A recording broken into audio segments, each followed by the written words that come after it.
In your relationships, do you guys practice or do you guys have a strong belief in traditional gender roles?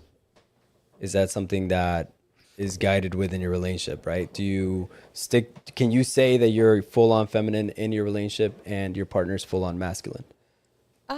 I would say that's a good question. I like that question. I definitely think that us as women, we should remain like feminine, you know? I think that, but you have to enjoy to bring that to your man. Like, for instance, it could be little things like, oh, you know what? I want to cook for him. When he gets home, he's going to have a meal cooked.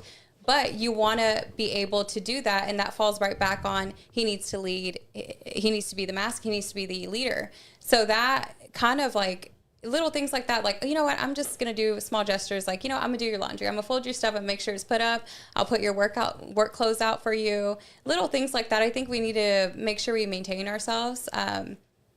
Definitely like our beauty wise, you know, because we're women, you know, we want to feel good. We want to make sure our man stays attracted to us.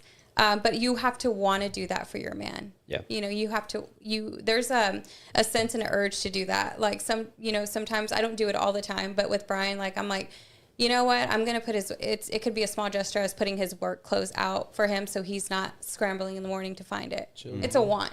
I honestly think it's super important to keep that traditional value of a woman, feminine, and masculinity in a relationship. Of course, I think it's super beautiful, and a lot of women don't like that, and that's okay. But like, you know, to the women that do like that, it's super important to keep that. It's something it's lost now today. It is, in today's society, you don't really see that a lot, and just whoever's doing it, just keep doing it.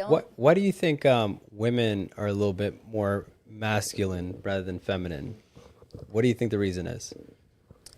That's a tough question. Well, why women want to become very masculine? Well, they naturally become that, but why? I really can't speak on because there's so many different ways to answer that question.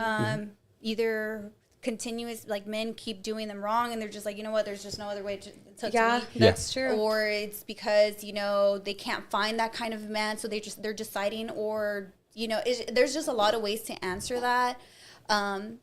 But also it goes based off kind of an agenda that today societal programming. The government, what I was waiting for it. Yeah. Okay, they're actually trying to push that a lot. Feminism. And look, I'm not saying a woman can't be like successful or, you know, just don't lose that femininity. Like, it's okay. Yeah. It's okay to let a man take the lead a little bit. You know? For example, like, at least behind closed doors, like, let that man be a man. Like, that's what they're here for. Like, let him do what he at least. I would say it's got to be like literally every. But because like you have to understand, like, I work in property management, and the way I present myself is not masculine, but very professional. So where it's like, I definitely, you can tell, like, there's a boss woman in me. And it's like, you know, where I'm just like, you're going to respect me regardless if you're a man or not. You're going to respect me but behind closed doors. Yeah, and the workplace is, I get it, because you're in that role, of course, absolutely. Like, if you're your own, you're a woman that has their own business, you know, you're gonna have and that attracts men too, you know. Like, I work professionally at the bank, and so it's like, you have to be well spoken, you have to be professional, and you have to know what you're talking about. And obviously, like, that kind of, you know, it's all in your tone. And if a man sees that in the way that you carry yourself, your vocabulary, and the way that you speak to people, it's an attraction for a man. I mean, at least I think it is, you know, because if you have, I don't think a man is going to be attracted to a woman that has really poor communication skills. You know, she's easy. No, I'm just joking. I'm just joking. Chill, guys. I'm just joking. Chill it. Sarcasm.